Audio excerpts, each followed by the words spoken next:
आप सबों को जय यीशु की। प्यारे बच्चों, आप सब कैसे हैं?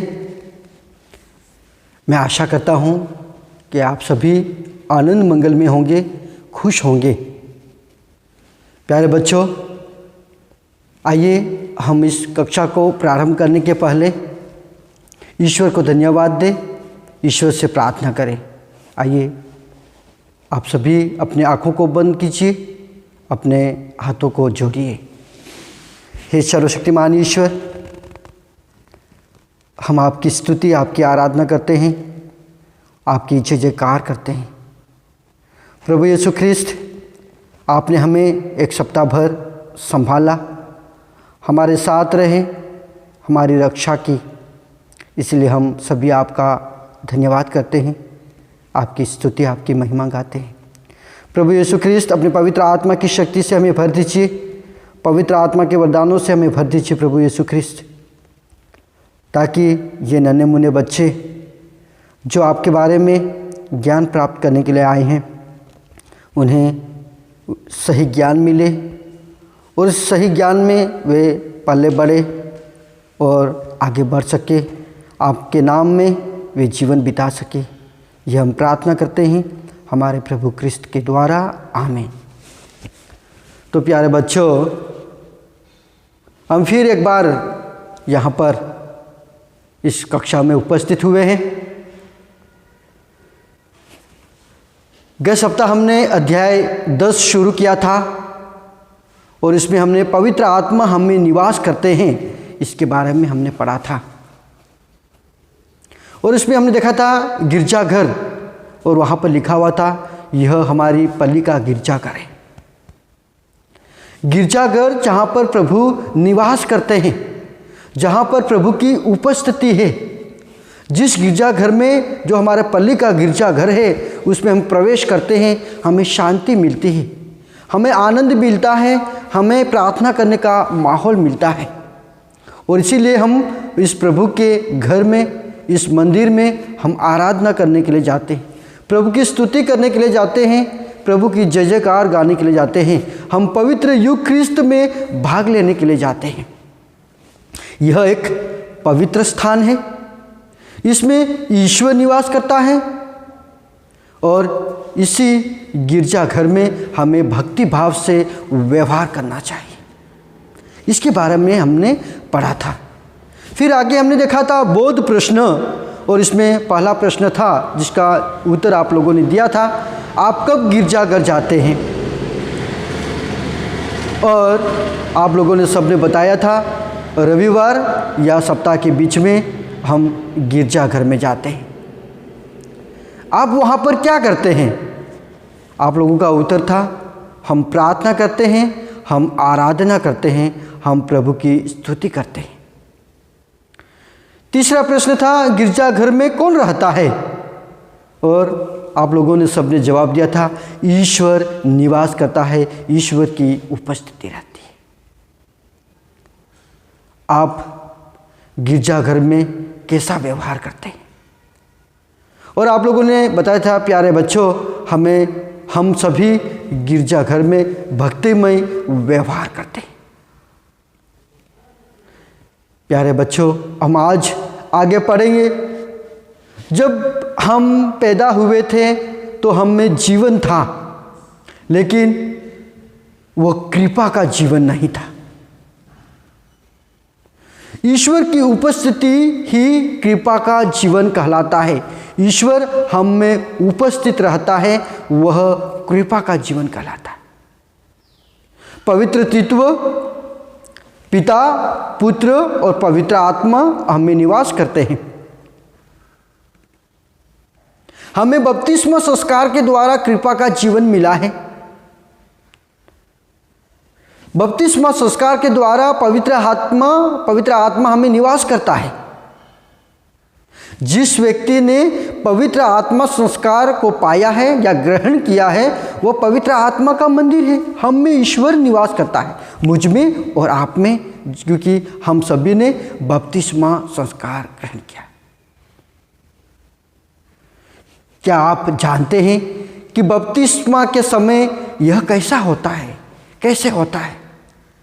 बपतिस्मा के समय पवित्र आत्मा हमारे पापों को धो डालता है, पवित्र आत्मा हमारे पापों को मिटा देता है, पवित्र आत्मा हमारे आदि पाप को खत्म कर देता है और हमें नई सृष्टि बना देता है।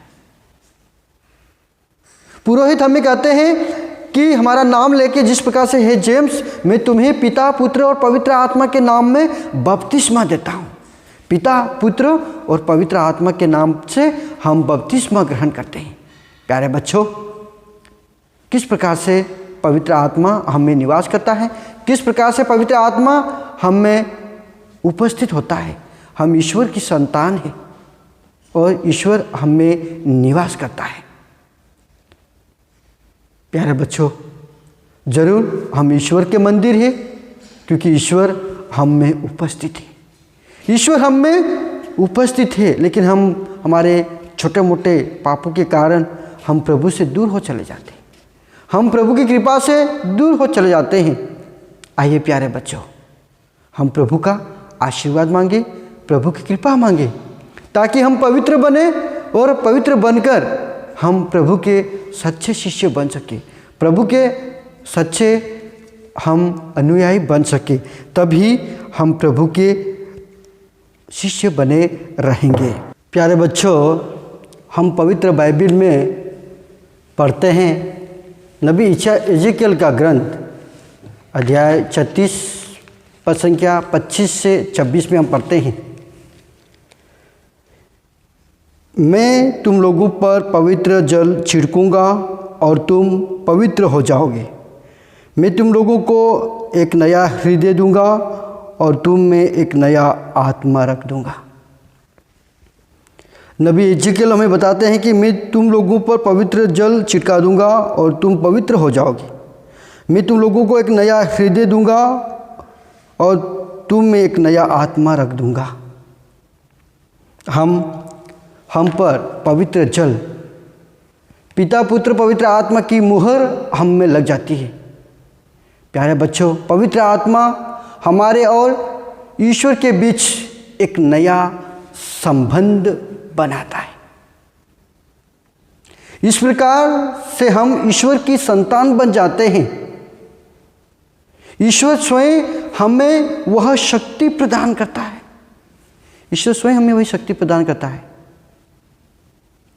मैं पवित्र आत्मा का मंदिर हूँ, इसीलिए मैं अपने प्रभु ईश्वर की उपस्थिति को महसूस करता हूँ।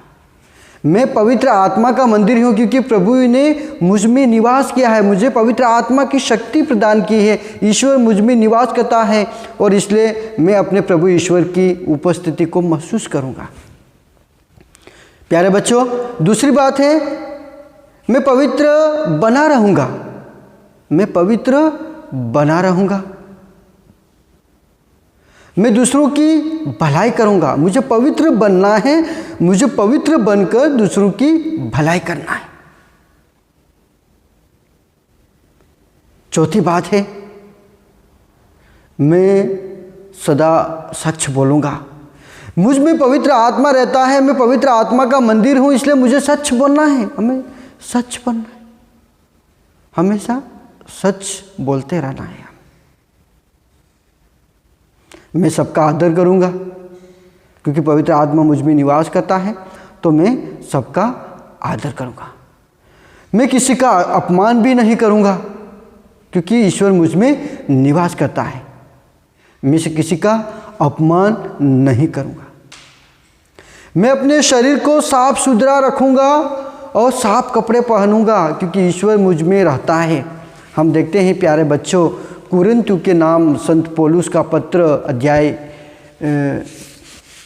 3 पद संख्या 16 से 17 में हम पढ़ते हैं, क्या आप यह नहीं जानते हैं कि आप ईश्वर की परमेश्वर के मंदिर हैं और परमेश्वर का आत्मा आप में निवास करता है। ईश्वर का मंदिर पवित्र है और वह मंदिर आप लोग हैं। और इस प्रकार से प्रभु हम में निवास करता है। प्यारे बच्चों, हम देखते हैं आगे अभ्यास पर दिया हुआ है, उसमें आप सबों को खालिस्तान बनना है। हम खालिस्तान अभी ही करेंगे, हम यह काम आज ही करेंगे। ऊपर लिखा हुआ है मंदिर, बपतिस्मा, आत्मा, कृपा का जीवन, ईश्वर की संतान। और यही आप लोगों को एक एक करके बनना है। पहला है बपतिस्मा संस्कार के द्वारा आप पवित्र आत्मा के दास बन जाते हैं। बपतिस्मा संस्कार के द्वारा आप पवित्र आत्मा के क्या बन जाते हैं? हाँ, मंदिर बन जाते हैं, मंदिर बन जाते हैं। हम बपतिस्मा संस्कार के द्वारा पवित्र आत्मा के मंदिर बन जाते हैं। दूसरी बात है जीवित प्रभु की उपस्थिति हमारे अंदर है, हम उसे दास कहते हैं। जीवित प्रभु की उपस्थिति हमारे अंदर है, हम उसे दास कहते हैं। क्या कहते हैं उसे हम? कृपा का जीवन। जीवित प्रभु की उपस्थिति हमारे अंदर है, हम उसे कृपा का जीवन कहते हैं। तीसरा है पहली बार हमने कृपा का जीवन कौन से संस्कार में पाया है या दास संस्कार में पाया है। पहली बार हमने कृपा का जीवन कौन से संस्कार में पाया? हाँ, बपतिस्मा संस्कार में हमने पाया है। चौथा है मैं तुम्हें नया हृदय दूंगा, मैं तुम्हें एक नया आत्मा रख दूंगा, मैं तुम्हें एक दास रख दूंगा। क्या रख दूंगा? आत्मा रख दूंगा। जो प्रभु की आत्मा द्वारा संचालित है उन्हें दास कहते हैं। क्या कहते हैं उन्हें? ईश्वर की संतान कहते हैं। प्यारे बच्चों, हम प्रभु की संतान हैं, हम ईश्वर के द्वारा ही बनाए गए हैं। ईश्वर ने हमें कृपा का जीवन दिया है, ईश्वर ने हमें आत्मा दिया है, हम बपतिस्मा संस्कार को ग्रहण किया है और हम ईश्वर के मंदिर हैं, हम ईश्वर की संतान हैं।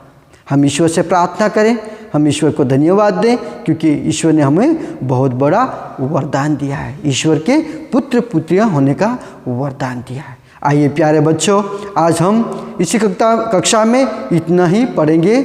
आइए हम प्रभु को धन्यवाद दें, अपने हाथ जोड़ें, अपनी आंखें बंद करें। हे सर्वशक्तिमान ईश्वर, तो कृपालु है, तो कृपा का जीवन देने वाला ईश्वर है। आप हमारे लिए पवित्र आत्मा के मंदिर हैं, आप हम में निवास करते हैं प्रभु, आप हमें कृपा देते हैं प्रभु यीशु ख्रिस्त। मैं विशेष करके धन्यवाद देता हूँ सुंदर दिन के लिए, इस समय के लिए, और विशेष करके इन बच्चों के लिए, इन बच्चों के माता पिता के लिए जिन्होंने इनको यहाँ आने की अनुमति दी है। मैं इन बच्चों के लिए धन्यवाद देता हूँ जो आपके वचनों को सही रूप से ग्रहण करते हैं। हे प्रभु यीशु ख्रिस्त, आप इन पर अपनी कृपाएँ बरसाते रहिए प्रभु, इनके साथ रहिए, इन्हें मदद कीजिए प्रभु। ये हम प्रार्थना करते हैं हमारे प्रभु क्रिस्त के द्वारा, आमीन।